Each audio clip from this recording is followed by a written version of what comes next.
dar início à nossa escola bíblica dominical, aqui tentando, né, uma tentativa online aqui. A interação ela fica reduzida, mas esperamos que você seja edificado, né? Então a cada domingo nós vamos, sempre às 10 horas da manhã, nós vamos disponibilizar então a aula em torno do Sermão do Monte, né? Esse assunto ele seria dado em classe única no período das férias, né? Sempre que surgirem, sempre que fossem férias. Mas como as coisas mudaram um pouco, então nós estamos adiantando esse momento, né? Então você pode aí interagir nos comentários e, enfim, mandar as dúvidas, e acredito que vamos ser edificados, né?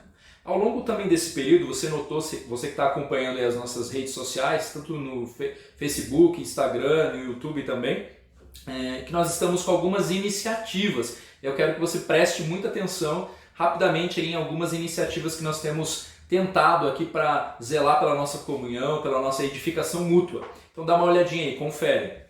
Às terças-feiras nós temos o nosso devocional, então, sempre às 8 horas da manhã. Até agora nós tivemos um especial de Páscoa, mas a partir da próxima semana é um devocional sempre às 8 horas da manhã. Nas quartas-feiras há o grupo pequeno, então você pode participar dos grupos pequenos às 20 horas, também de forma online. Na quinta-feira você recebe por e-mail um material infantil, que é um suporte para os pais trabalharem com as suas crianças aí. Então sempre quinta-feira por e-mail uma dica, né, uma indicação para você trabalhar com seus filhos. Na sexta-feira há um momento de oração entre 20 horas e 20h40. São 40 minutos onde nós podemos também de forma online nos reunirmos ali para estar intercedendo pela nossa igreja, pelo nosso país. Aos sábados nós vamos ter esse telefone sem fio, né? É uma espécie de game assim, que nós vamos poder edificar a vida um do outro. Então, você nas nossas redes sociais tem a explicação de como funciona, né? Uma chuva de ligações e de oração e de edificação mútua aqui no nosso telefone sem fio. E aos domingos, então, às 10 horas, a nossa escola bíblica dominical, e às 18h30 a pregação da palavra, né? Então nós vamos dar continuidade às nossas séries, né? E em temas específicos aí nos domingos às 18h30. E meus irmãos, nós continuamos, apesar de todas essas iniciativas aqui, ansiando e orando e clamando ao Senhor para que em breve nós possamos estar todos juntos para cultuar, para louvar o nosso Deus, né? Ele que é digno de toda a honra, de toda a glória, de toda a adoração, né? Então, claro que essas iniciativas elas podem ser muito úteis, mas nós queremos de fato estarmos juntos. Então, continue orando por isso, clamando ao Senhor com relação a isso.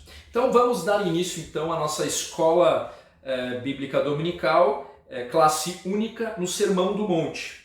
A cada domingo, então, nós vamos ir olhando uma porção do Sermão do Monte. Hoje é uma espécie de introdução aqui, um panorama, né, dos contextos do Sermão do Monte, e vamos olhar também para as bem-aventuranças aqui também de forma panorâmica.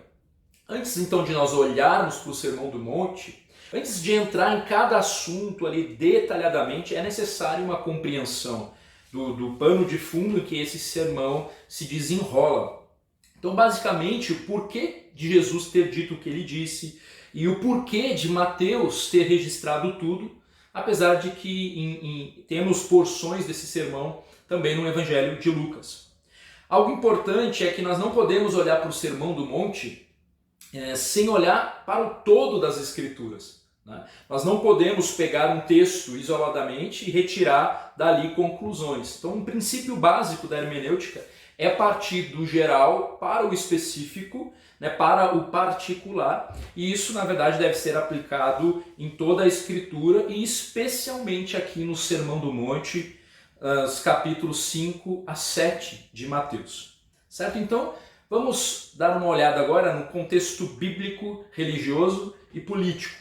O bíblico religioso, né, a própria disposição do livro de Mateus, como o primeiro livro aqui do Novo Testamento, ela carrega um significado implícito. Israel, ela estava 400 anos sem profeta, né? E Deus está ali em silêncio durante todo esse tempo. Israel está aguardando o Messias. Então Mateus insere o Sermão do Monte logo nos primeiros capítulos, como uma forma de destacar essa realidade espiritual. Ele quer provar, deixar claro que Deus voltou a falar ali e por meio do Messias, né, com o próprio João Batista ali abrindo o caminho ali, mas Deus voltou a falar por meio de Cristo Jesus. Então não é à toa então, que Mateus aparece como um evangelho mais judaico, digamos assim, né? Então é difícil não perceber como que Mateus liga a história de Jesus à história de Israel.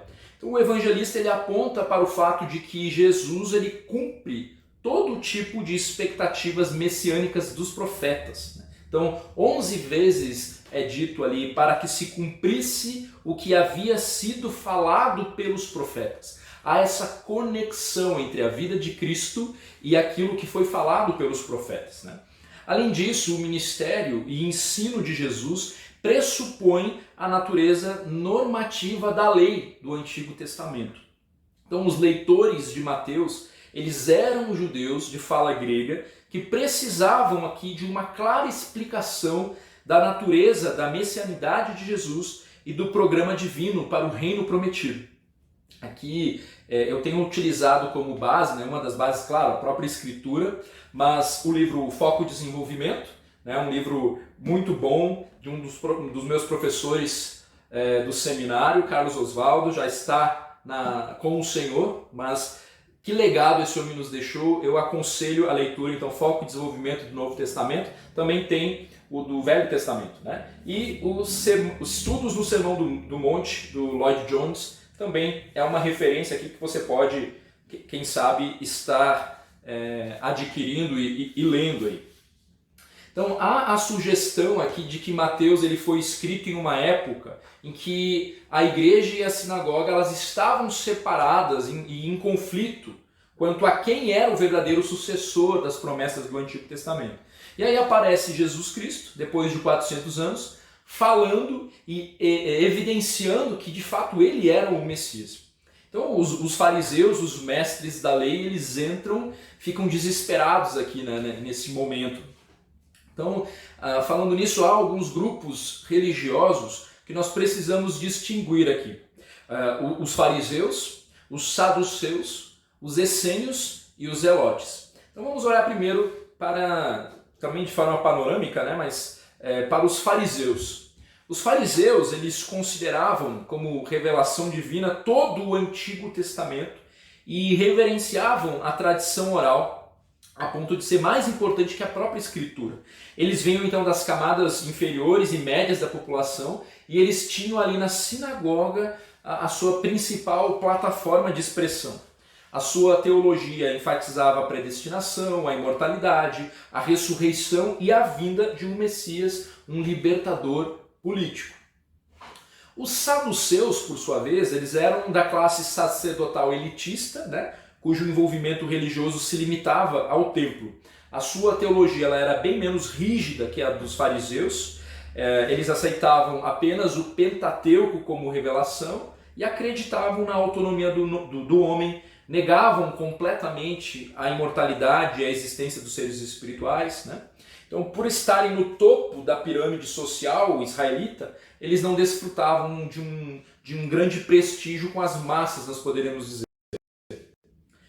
Os essênios, zelosos por pureza religiosa e ainda mais radicais nas suas expectativas messiânicas. Eles eram separatistas, né? Eram deterministas, acreditavam em anjos e acreditavam em demônios. Os zelotes, esse aqui é um movimento sociopolítico, é mais um movimento sociopolítico do que um grupo religioso, né? Mas eles compõem o cenário em que Mateus é escrito e o Sermão do Monte proferido. Então os zelotes eles acrescentam aqui o aço, né, de seus punhais, as esperanças de libertação. Então vamos olhar agora o contexto político. Quando o Senhor Jesus Cristo ele inicia o seu ministério, a Judéia ela estava sob o governo direto ali de Roma, né, o governo romano. O povo ele sofria com imposições de Roma. Então quando o Antigo Testamento encerra, nós temos Malaquias apontando para a vinda do profeta Elias, antes do aparecimento do dia do Senhor. Então, na medida em que os anseios judaicos por independência eram continuamente abafados por uma série de nações conquistadoras, as suas expectativas messiânicas elas ganhavam um sabor distintamente político. Então, socialmente, havia uma pequena minoria que desfrutava do melhor que o mundo oferecia, enquanto a maioria da população gemia com uma carga extremamente pesada de impostos, né, agravada pela desonestidade ali dos publicanos e que era tolerada pelos romanos. Então esse aqui é um contexto, né, sociopolítico, religioso, em que Mateus é escrito e em que o Sermão do Monte também ele é desenvolvido. Então qual que é o propósito em Mateus, né, e que nós encontramos aqui descrito no foco pelo Carlos? Eventos e ensinos selecionados do ministério público e particular de Jesus foram registrados para provar a uma audiência judaica que Jesus de Nazaré era o Messias prometido de Israel e para esclarecer o programa divino para o reino nesta presente era à luz da ultrajante rejeição do rei Messias por Israel. E isso se dá no Sermão do Monte, porque o mesmo apresenta a proclamação dos princípios do rei para a vinda do reino. Então os princípios apresentados por Jesus no Sermão do Monte contrasta, né, com a justiça hipócrita e autocomplacente exibida ali pelos líderes religiosos de Israel.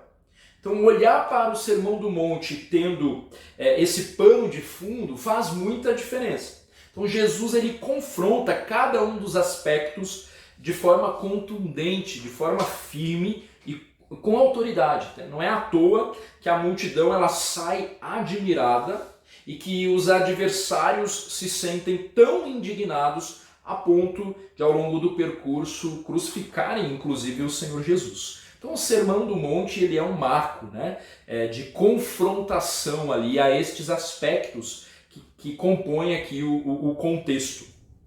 Então nós temos que ter isso em mente quando nós lemos o Sermão do Monte.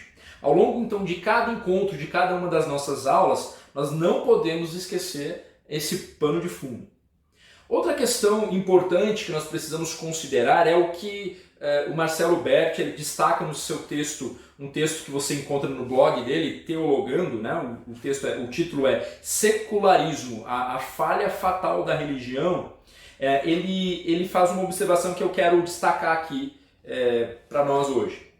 Ainda que o Sermão do Monte tenha sido dirigido aos judeus, ele também fala aos cristãos de hoje. Ele nos diz quais devem ser nossas ações e atitudes. Ele nos desafia a viver uma vida excitantemente distinta, colocando sabor em nossa sociedade. Ele nos alerta sobre os perigos de uma religião falsa que se insinua dentro da teologia e da prática cristã. Ele nos instrui como devemos interpretar e aplicar as escrituras do Velho Testamento. Ele coloca diante de nós as medidas do homem ou da mulher de Deus. Então nós precisamos considerar a maneira como nós devemos interpretar e aplicar o Sermão do Monte nas nossas vidas. O texto que nós vamos olhar hoje especificamente é Mateus 5, do versículo 1 até o versículo 10. Mas antes de lê-lo, nós ainda podemos extrair algumas lições gerais, né, antes de nos determos nos pormenores aqui, dos significados de cada uma das bem-aventuranças que são alistadas nesse texto. Primeiro, todos os crentes devem ser assim. O que é apontado aqui no texto que nós já vamos ler, todo cristão deve ser assim. Então trata-se da descrição de como todo crente deveria ser. Então não é algo inalcançável que só os considerados grandes homens de Deus, né, foram capazes de atingir. Jesus ele está descrevendo todo e qualquer dos seus seguidores aqui, né? Então, se você já teve um encontro com Cristo, essas são as suas características. Segundo, todos os crentes eles devem manifestar todas essas qualidades, né? Não é que alguns manifestam certa característica e outros manifestam outras características, né? Aí o Jones ele afirma: cada uma dessas características, em certo sentido, requer a presença das demais qualidades. Na verdade, é impossível alguém manifestar qualquer dessas graças conformando-se à bem-aventurança pronunciada a respeito dela, sem que ao mesmo tempo, inevitavelmente, exiba as outras graças também. As bem-aventuranças formam um complexo integrado e não podemos separá-las umas das outras. E terceiro, não se tratam de tendências naturais que você possa desenvolver por você mesmo. Cada uma dessas bem-aventuranças, em sua inteireza, é uma disposição que somente a graça e a operação do Espírito Santo em nós são capazes de produzir mesmo nas nossas vidas. Então, estes três princípios aqui, ainda gerais, são importantes nós considerarmos ao olhar esse texto aqui. Então vamos ler Mateus, capítulo 5, a partir do verso 1 até o 10. Diz assim a palavra do nosso Deus: Vendo Jesus as multidões, subiu ao monte, e como se assentassem, aproximaram-se os seus discípulos, e ele passou a ensiná-los, dizendo: Bem-aventurados os humildes de espírito, porque deles é o reino dos céus. Bem-aventurados os que choram, porque serão consolados. Bem-aventurados os mansos, porque herdarão a terra. Bem-aventurados que têm fome e sede de justiça, porque serão fartos. Bem-aventurados os misericordiosos, porque alcançarão misericórdia. Bem-aventurados os limpos de coração, porque verão a Deus. Bem-aventurados os pacificadores, porque serão chamados filhos de Deus. Bem-aventurados os perseguidos por causa da justiça, porque deles é o reino dos céus. As bem-aventuranças, elas contrastam com o padrão deste mundo. Há dois reinos inteiramente distintos. O crente e o incrédulo, eles vivem debaixo de outra dinâmica. Então, quando Jesus ele inicia e encerra as bem-aventuranças, dizendo, porque deles é o reino dos céus, ele queria deixar claro para nós que nós pertencemos a um outro reino. Em Colossenses 1,13 nós lemos: Pois ele nos resgatou do domínio das trevas e nos transportou para o reino do seu Filho amado, em quem temos a redenção, a saber, o perdão dos pecados. Reino implica em rei. Jesus é esse rei e ele dita a lógica do seu reinado. Um reino que confunde, um reino que exalta quem todos desprezam e despreza quem todos exaltam. A lógica, desses pensamentos. Então, como trata-se de características dos salvos, eu e você, nós deveríamos confundir esse mundo ao nos posicionarmos de acordo com estes princípios, com essas bem-aventuranças aqui. Então vamos olhar de forma panorâmica para cada uma dessas bem-aventuranças descritas no texto de hoje. Bem-aventurados os humildes de espírito. O oposto dos espíritos orgulhosos. Deus ele se opõe aos orgulhosos, mas ele concede graça aos humildes. Tiago 4,6. Portanto, quem se faz humilde como esta criança, este é o maior no reino dos céus. Mateus 18, versículo 4. Temer o Senhor é odiar o mal. Odeio o orgulho e a arrogância, o mau comportamento e o falar perverso. Provérbios 8:13. O homem ele deve reconhecer a sua pequenez diante do poderoso Deus.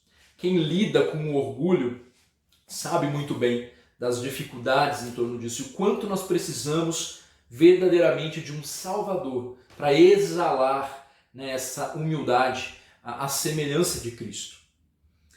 Bem-aventurados os que choram.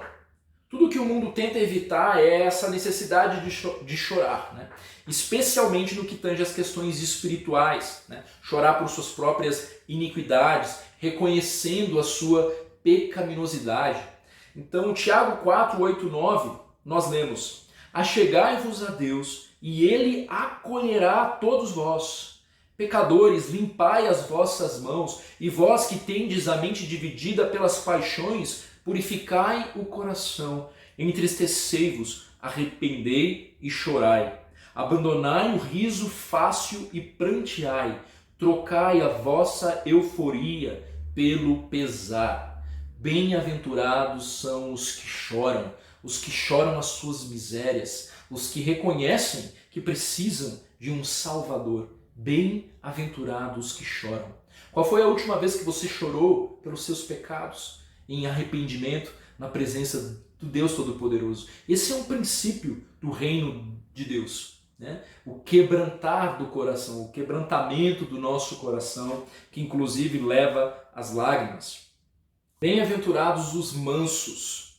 A ira egoísta, ela é sempre um pecado e naturalmente é a que nós recorremos, né? Geralmente nós estamos focados em nós mesmos, com um senso de justiça própria, e quando alguém mexe nesses direitos, né, nesses pseudos direitos nossos, legítimos ou não, nós respondemos em ira, e isso é pecado diante de Deus. É claro que há uma ira que diz respeito às questões santas. Jesus, quando vê o povo fazendo comércio na casa de seu pai, ele realmente não deixa barato ali, mas nem por isso ele pecou, né? O quanto da nossa ira diz respeito a essa ira que se relaciona às questões do reino de Deus, às questões que estão na palavra do Senhor.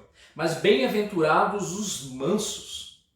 Bem-aventurados os mansos. Qual foi a última vez que você, de fato, resplandeceu esse princípio na sua vida, abrindo mão dos seus direitos, né? Ser alguém que não reclama dos seus direitos, que sofre a pena, é uma outra característica distinta desse mundo aqui. E aqui a ideia seria: bem-aventurado o homem cujos instintos, as paixões e os impulsos estão sob controle.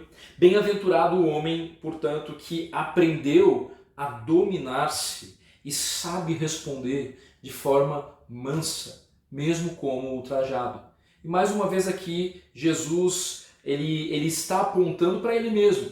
Talvez os seus ouvintes, né, eles ainda não presenciaram Jesus enquanto está falando isso, ainda não cumpriu a sua obra na cruz, né? Então nós hoje conseguimos ver que o próprio Cristo ele é o referencial de cada uma dessas bem-aventuranças aqui. Cada uma dessas bem-aventuranças apontam para o próprio Cristo, e nós, como seus filhos, como filhos de Deus, nós devemos imitá-lo em todas as coisas. Então, bem-aventurados os mansos. Há promessas, né, irmãos? É uma alegria você poder responder de forma mansa. E isso certamente impacta esse mundo. Isso faz diferença. O Senhor Jesus impactou quando não abriu a boca como um cordeiro lá na sua própria crucificação, né, intercedendo em favor dos seus algozes ali, daqueles que estavam tirando a vida dele. Bem-aventurados os que têm fome e sede de justiça. O mundo tem fome de muitas coisas para encontrar sentido e significado. Ter fome e sede de justiça, então, aqui envolve também esse desejo, né, de se ver livre do próprio eu e de desejar ser santo, fazendo diferença. Então mudar a direção, a perspectiva, né, dos seus prazeres, das suas buscas, né? É ter fome e sede de justiça, dessa justiça anunciada pelo próprio Deus. Mais uma vez aqui recorrendo ao texto do Bert, aqueles que verdadeiramente eles desejam justiça serão satisfeitos. Basicamente é isso. Em primeiro lugar, o que nós sabemos, né? Os cristãos eles são revestidos da justiça pessoal do Senhor Jesus Cristo. E isso deve nos encher de paz e de alegria ao mesmo tempo. Os trapos de imundícia da justiça decorrentes das nossas boas obras, elas são descartados. E a justiça de Cristo ela é imputada a nós quando nós confiamos nele. Ainda quando o nosso Senhor retornar, então a justiça ela prevalecerá. Nós, porém, nós esperamos novos céus e nova terra, nas quais habita a justiça. Os escribas e os fariseus, eles estavam convencidos, né, de que eles possuíam toda a justiça necessária para entrar no reino de Deus. A resposta do nosso Senhor aos fanáticos religiosos ali de Israel tornou claro um fato, né? Os sãos não precisam de médico, e sim os doentes. Eu não vim chamar justos, e sim pecadores. Então Jesus aqui ele confronta o senso de justiça, né? De justiça própria, a religiosidade destes homens, que inclusive se achavam superiores, né? E ele se apresenta como o portador da verdade e da justiça, e ele vem chamar não os que se consideravam justos, mas aqueles que se consideravam doentes, pecadores, e aí ele imputa a sua justiça sobre estes.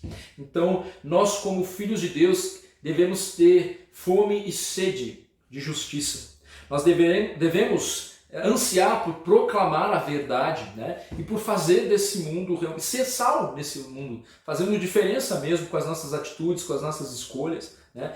E isso em plenitude, não somente em partes, né? Então é aquilo que nós já temos visto nas nossas pregações no domingo, né?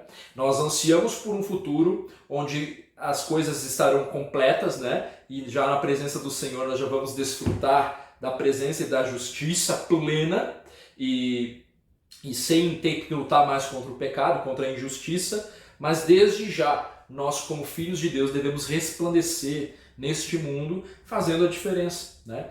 Tendo fome e sede de justiça, tanto na proclamação do Evangelho quanto num senso de cuidado pelos nossos irmãos, no cuidado com os pobres, com as viúvas. Nós temos sim essa responsabilidade como povo de Deus nesse mundo. Claro que sempre deixando muito claro, né? Nós proclamamos o Evangelho, né? E cuidamos, e o Evangelho vem e transforma todas as áreas, nós sabemos disso, porque temos experimentado isso. Mas nós não podemos também inverter aqui, né? Nós não somos como igreja uma ONG, por exemplo, mas nós devemos sim ansiar pela justiça. Haverá um dia que essa justiça ela estará plena, né? Nós estaremos na plenitude. Bem-aventurados os misericordiosos. Esse mundo ele é implacável. O cristão ele pode exercer essa característica porque ele foi alcançado por uma misericórdia plena. Então, ao ser perdoado, né, por suas transgressões em Cristo, você também pode, por exemplo, perdoar. Você tem um referencial que é incomparável, né? Quando nós comparamos ao que Cristo fez por nós, ao perdão que recebemos dele, quem somos nós para não agir com misericórdia com aqueles que cometeram pecado contra a gente? Em que luta, né, meus irmãos? Como nós precisamos realmente do Espírito Santo a nos conduzir por um coração misericordioso. O que me torna misericordioso é a graça de Deus. Então, logo, a falta de misericórdia, possivelmente ela reflete um coração que ainda não foi alcançado pela graça salvadora. Então, a misericórdia é a resposta aflita de um coração caloroso à tragédia e à miséria, à dor e ao sofrimento. Essa atitude ela se manifesta em atos de bondade que tensionam aliviar o sofrimento. Então, aqueles que põem em ação a piedade podem esperar a mesma misericórdia, tanto da parte dos homens como de Deus. Então, esse ensino, né, ele é constante por todo o Novo Testamento, que os misericordiosos eles receberão misericórdia. Né? Eu lembro daquela passagem onde aquele homem ele é perdoado de uma dívida impagável, né? E logo depois ele está lá estrangulando um cara que estava devendo para ele algo irrisório, né? Então ele recebeu grande misericórdia e depois não levou isso em conta, né? E aí depois ele recebeu a devida paga com relação a isso, né? Diante da misericórdia que você recebeu, né, do Senhor, que se colocou, né, no nosso lugar, se fazendo homem e morrendo literalmente na cruz em nosso lugar, quem é você, né? Quem somos nós para não fazermos esse movimento em direção ao próximo? Precisamos mais uma vez de um Salvador. A cada uma dessas bem-aventuranças vai dando essa sensação assim de, meu Deus, eu sou incapaz de vivenciar tudo isso por mim mesmo. E é um fato. Eu e você, nós somos incapazes de encontrar em nós mesmos qualquer um destes frutos aqui. Somente o poder do Espírito Santo quebrantando o nosso coração diariamente, né? Revelando as maldades que há no nosso coração para que a gente coloque no lugar aquilo que agrada ao Senhor. É quase como estamos expulsando os valores das trevas para que os valores do reino, do qual foi iniciado em Cristo, nos alcancem, né? No futuro, plenitude, mas desde já nós podemos desfrutar disso. Então, irmãos, nós devemos ser misericordiosos. Bem-aventurados os puros de coração. Esse mundo jaz na imundícia. Então, basicamente, o puro de coração é o homem cujas motivações são sempre íntegras e sem mescla de mal algum, porque este é o homem que verá a Deus. Nós precisamos ter em mente que essa não é uma obra do homem. É Deus quem realiza essa obra no coração do homem. É o Senhor. Então há alguns versículos que quero ler aqui rapidamente. 2 Timóteo 2, 22. Fuja dos desejos malignos da juventude e siga a justiça, a fé, o amor e a paz com aqueles que de coração puro invocam o Senhor. 1 de Pedro 1, 22. Agora que vocês purificaram a sua vida pela obediência à verdade, visando o amor fraternal e sincero, amem sinceramente uns aos outros e de todo o coração. Bem-aventurados os pacificadores. Os rabinos do judaísmo, eles sustentavam que a tarefa mais elevada que qualquer homem podia fazer, podia realizar, era o estabelecimento de relações justas entre os seus semelhantes. Isto é o que Jesus quis dizer, né? Há pessoas que sempre são o centro de conflitos, de tormentas e de lutas. Em qualquer lugar que elas apareçam, elas serão vistos implicados em disputas ou sendo a causa de lutas com outros, né? São briguentos, né? Há pessoas desse tipo quase em toda a nossa sociedade e infelizmente em toda a igreja. Até porque dentro da igreja existem pessoas não salvas, né? E então nós precisamos estar atentos, inclusive, a isso tudo. Mas essa é a característica, são características de alguém que não é um pacificador, né? Então, quer saber se você tem desfrutado dessa bem-aventurança aqui, se isso faz parte, né? Se você está bem exercitado aqui, verifique se você tem domínio próprio, né, com relação às suas palavras, às suas atitudes, se você não está sempre no meio das tretas, dos conflitos, das tormentas. Cuidado, meu irmão, cuidado, seja um pacificador. Por que há tantas guerras nesse mundo e tanta discordância, tanta partidarismo, tanta divisão, né? A explicação para todas as nossas dificuldades é a concupiscência, é a cobiça, é o egoísmo, é o egocentrismo dos homens.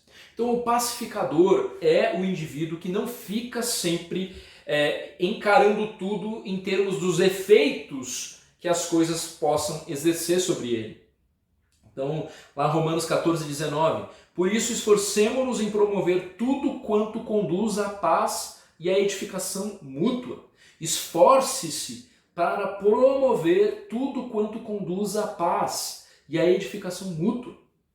Hebreus 12, 14. Esforçai-vos para viver em paz com todas as pessoas e em santificação, sem a qual ninguém verá o Senhor. Não seja reconhecido como aquele homem, aquela mulher que só abre a boca para causar confusão, para causar discórdia e nunca edificação.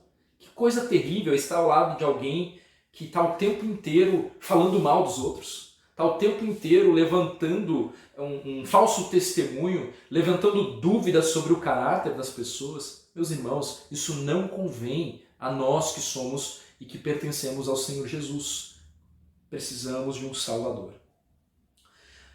Bem-aventurados os perseguidos por causa da justiça. Muito provavelmente aqui isso o resultado de viver as demais bem-aventuranças que foram alistadas anteriormente acaba em perseguição, né? Então, por viver injustiça. Então, o crente ele é perseguido por ser um determinado tipo de pessoa, por ser parecido com o Senhor Jesus Cristo, né? Não há como você pensar o mundo...